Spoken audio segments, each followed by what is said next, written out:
Muy bien, vamos a abrir nuestras Biblias en Lucas 12. Y ahí en Lucas 12 vamos a leer del 49 al 56. Lucas 12, del 49 al 56.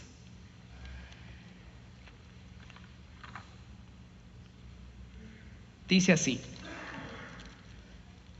fuego vine a echar en la tierra, ¿y qué quiero si ya se ha encendido? De un bautismo tengo que ser bautizado, y cómo me angustio hasta que se cumpla. ¿Pensáis que he venido para dar paz en la tierra? Os digo no, sino disensión. Porque de aquí en adelante 5 en una familia estarán divididos, 3 contra 2 y 2 contra 3. Estará dividido el padre contra el hijo, y el hijo contra el padre, la madre contra la hija, y la hija contra la madre, la suegra contra su nuera, y la nuera contra su suegra. Decía también a la multitud: cuando veis la nube que sale del poniente, luego decís, agua viene, y así sucede. Y cuando sople el viento del sur, decís, hará calor, y lo hace.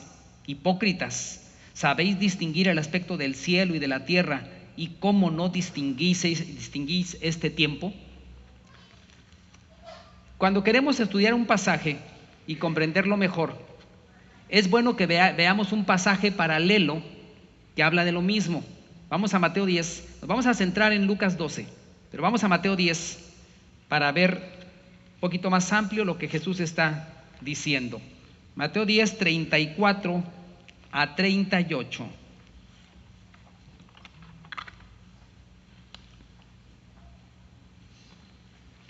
Ok, Mateo 10, 34 a 38.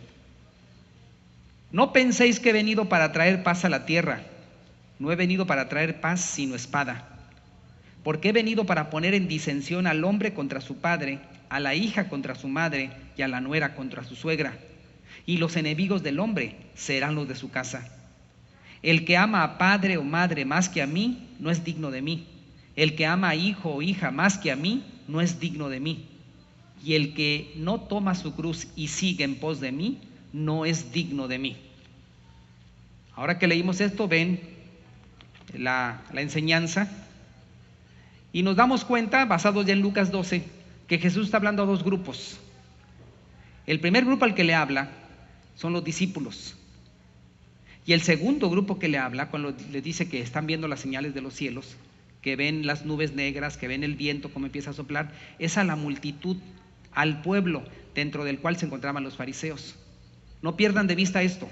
Son dos enseñanzas: a los discípulos, creyentes, gente que seguía a Jesús, y a los que no lo conocían o lo estaban rechazando. Con esa perspectiva nosotros podemos empezar a comprender mejor el mensaje, y sin embargo nos vamos a dar cuenta que al leer estos versículos se nos distorsiona, por decirlo de una manera, un poco la figura de Jesús. Estamos acostumbrados a oír hablar de un Jesús conciliador, un Jesús que trae paz, un Jesús que es todo amor, un Jesús que siempre va a hablar de lo que es la estabilidad. Pero no, o sea, aquí nos damos cuenta, ¿sí?, de que Jesús está hablando de que no trae paz. Y dirías tú, bueno, entonces se contradice, ¿no? Porque en otro versículo de Juan dice, mi paz os dejo, mi paz os doy, no la que da el mundo. ¿Cómo podemos conciliar esto? Es fácil. Nosotros los creyentes tenemos la paz del Señor en medio de un mundo violento, en medio de un mundo lleno de conflictos. La paz nos ha de gobernar, ¿sí?, aun cuando pasemos por tormentas, por disturbios y por una serie de conflictos que finalmente van a hacer que madure nuestra fe, porque el oro se afina en el fuego. Paz para el pueblo de Dios y conflicto con la gente de afuera. Y ahí es donde se van a trabajar las convicciones. Ahora vemos en Lucas 12, estamos centrados en Lucas 12, ¿sí?, del 49 al 53. Vamos a leer nuevamente el 49, 50, 51. Fuego vine a echar en la tierra, ¿y qué quiero si ya se ha encendido? De un bautismo tengo que ser bautizado, y cómo me angustia hasta que se cumpla. ¿Pensáis que he venido para dar paz en la tierra? Os digo que no, sino disensión. Si observan ustedes, son 3 propósitos que marca Jesús en su ministerio: fuego, bautismo y división. ¿Observaron? O sea, cuando se escudriña la palabra de Dios, cuando se estudia la palabra de Dios, no tiene uno que perderle de vista lo que dice el Señor. Y dice: vino a traer fuego, vino a ser bautizado y vino a traer división. ¿A qué se refiere? El primer punto, fuego. El fuego en la Biblia es algo que implica a Dios, pero tiene muchos sentidos. El fuego en la Biblia puede, por ejemplo, significar la presencia de Dios. Cuando Moisés caminaba por el monte Sinaí y andaba pastoreando las ovejas, una zarza empezó a arder y no se consumía. Y de ese fuego salió la voz de Dios, la presencia de Dios. Moisés, ve con Faraón, porque tú vas a ser el agente que yo use para liberar a mi pueblo. Vemos Pentecostés en Hechos capítulo 1. Están 120 personas reunidas orando, se manifiestan lenguas de fuego, la presencia de Dios viene sobre de ellos, empiezan a hablar en lenguas, en otros idiomas, etcétera, y ahí, ¿sí?, el evangelio se extiende a diferentes nacionalidades, a diferentes personas que estaban en Jerusalén. La presencia de Dios. Hay que tener cuidado cuando interpreta uno lo que es fuego. Segundo punto, el fuego puede también implicar juicio. Si lees Levítico 2, ahí están los hijos de Aarón y se meten a hacer unos sacrificios, pero no era como los dijo el Señor. Hicieron las cosas a su estilo y salió fuego de ahí y los consumió. Juicio sobre personas rebeldes. Estaban haciendo el servicio, sí, pero no como les habían dicho. Si ves, por ejemplo, cuando Juan y Jacobo le dicen: Señor, fuimos a la campaña de evangelización y regresamos. Pero los samaritanos no hicieron caso. Que descienda fuego del cielo y los consuma, Señor. O sea, ¿qué pedían? Juicio sobre ellos. Que queden como pollos rostizados todos ellos. Y Jesús se enoja, le dice: espérense, yo vine a salvar a los perdidos.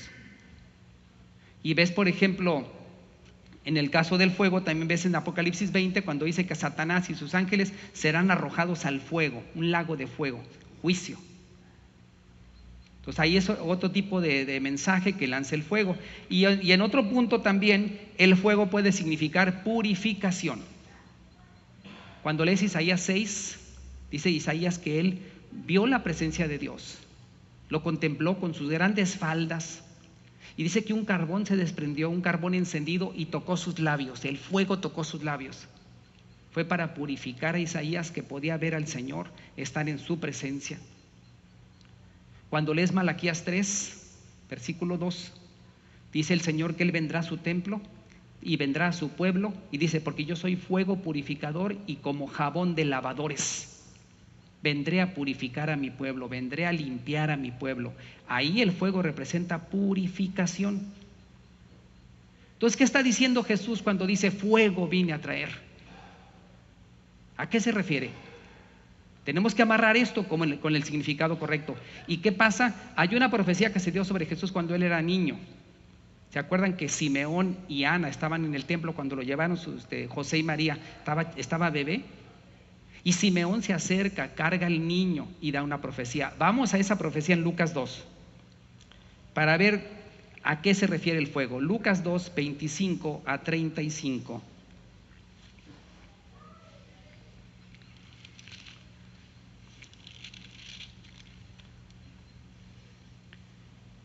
Dice así, Lucas 2, 25 en adelante. Y aquí había en Jerusalén un hombre llamado Simeón, y este hombre justo y piadoso esperaba la consolación de Israel, y el Espíritu Santo estaba sobre él. Y le había sido revelado por el Espíritu Santo que no vería la muerte antes que viese al ungido del Señor. Y movido por el Espíritu, vino al templo. Y cuando los padres del niño Jesús lo trajeron al templo para hacer por él conforme al rito de la ley, él le tomó en sus brazos y bendijo a Dios diciendo: ahora, Señor, despides a tu siervo en paz conforme a tu palabra, porque han visto mis ojos tu salvación, la cual has preparado en presencia de todos los pueblos, luz para revelación a los gentiles y gloria de tu pueblo Israel. Y José y su madre estaban maravillados de todo lo que se decía de él. Y los bendijo Simeón y dijo a su madre María: He aquí, este será puesto para caída y para levantamiento de muchos en Israel, y para señal que será contradicha. Y una espada traspasará tu misma alma, para que sean revelados los pensamientos de muchos corazones. Es un fuego, ahí hay va a ser triple aplicación de la palabra fuego. Dice que está puesto para caída, juicio y levantamiento, ¿sí? Salvación, bendición de muchos en Israel. ¿A qué se refiere el Señor? El fuego primeramente como la presencia de Dios. Emmanuel, Dios vino entre su pueblo. La presencia del Señor estaba en medio. El fuego, ¿sí?, que purifica, el fuego que salva, estaba ahí. Pero para algunos sería juicio y para otros sería redención. Entonces vemos a qué se refiere el Señor, que Él vendría a salvar y juzgar a las personas. Alguna vez dijo Jesús: el que no está conmigo, contra mí es. No hay gente neutral, no hay gente que diga: mira, yo no creo en Jesús, a mí no me interesa nada de eso, yo no tengo nada que ver. No, o estás a la izquierda o estás a la derecha, o estás afuera o estás adentro, pero no hay ningún neutral. Algunos serán salvados, otros serán juzgados. Entonces el primer punto de lo que es el fuego es que el Señor viene, ¿sí?, para dar el mensaje de salvación, para hacerse presente ante el pueblo, ¿sí?, y para decir, ¿sí?, que hay dos puertas, una angosta y una ancha, y el fuego trabajará. El fuego del Espíritu Santo, aquellos que hemos sido salvados por el Señor, un día nos mandó fuego, nos purificó, nos convirtió, nos transformó y estamos en el camino del Señor. A otros el fuego será enviado de otra forma, cuando son gente que se ha endurecido, ¿sí?, que han rechazado el Evangelio, y el fuego caerá sobre ellos al tiempo de Dios. El segundo propósito que Jesús dice ahí, bautismo. Dice ahí en Lucas 12, el 50: de un bautismo tengo que ser bautizado, y cómo me angustio hasta que se cumpla. Observen bien lo que dice ahí: de un bautismo tengo que ser bautizado, y cómo me angustio hasta que se cumpla. No se refiere al bautismo en agua que predicó Juan el Bautista, se refiere más bien a lo segundo que dijo Juan el Bautista. Juan dice en Mateo 3: yo he venido a bautizarles en agua para arrepentimiento, pero detrás de mí viene uno que los bautizará en Espíritu Santo y fuego. Y cuando Jesús dice: tengo que ser bautizado, y cómo me angustio hasta que se cumpla, si ustedes observan eso, se van a acordar del Getsemaní, la angustia de Jesús, las gotas de sangre que sudaba, la copa que dice: Señor, pasa de mí esta copa, pero no sea mi voluntad sino la tuya. ¿Qué bautismo habla? La muerte en la cruz. ¿De qué bautismo habla Jesús? Entregar su vida por nosotros, ser muerto en Jerusalén, ser sepultado y resucitar al tercer día. Es un bautismo donde el Señor nos dice que seguirlo a Él implica dolor. Si alguien te ha predicado alguna vez que el Evangelio te va a dar una vida color de rosa, es mentira. La vida cristiana no es color de rosa, y tampoco es negra, ¿verdad? La vida cristiana tiene una serie de pruebas, pero la presencia de Dios no se apartará de ti. Entonces, en este bautismo Jesús está advirtiendo a los discípulos. Acuérdense que esta parte hasta el 53 está hablando a los discípulos. Ya les dijo primero que el fuego está para juzgar y salvar, y le está diciendo que ellos, ¿sí?, como el maestro pone el ejemplo, tendrán y tendremos, nosotros que somos discípulos, tendremos que pasar por pruebas, sufrimiento, dolor, conflictos. Negarse a uno mismo, cargar una cruz, seguir las pisadas del Señor, subiendo montaña, eso implica dolor, implica una serie de situaciones incómodas, porque simplemente uno, al negarse a uno mismo, enfrentas conflictos. Y el tercer propósito de Jesús, que Él dice, versículo 51 a 53: ¿pensáis que he venido para dar paz en la tierra? Os digo que no, sino disensión. Porque de aquí en adelante 5 en una familia estarán divididos, 3 contra 2 y 2 contra 3. Estará dividido el padre contra el hijo, y el hijo contra el padre, la madre contra la hija, y la hija contra la madre, la suegra contra su nuera, y la nuera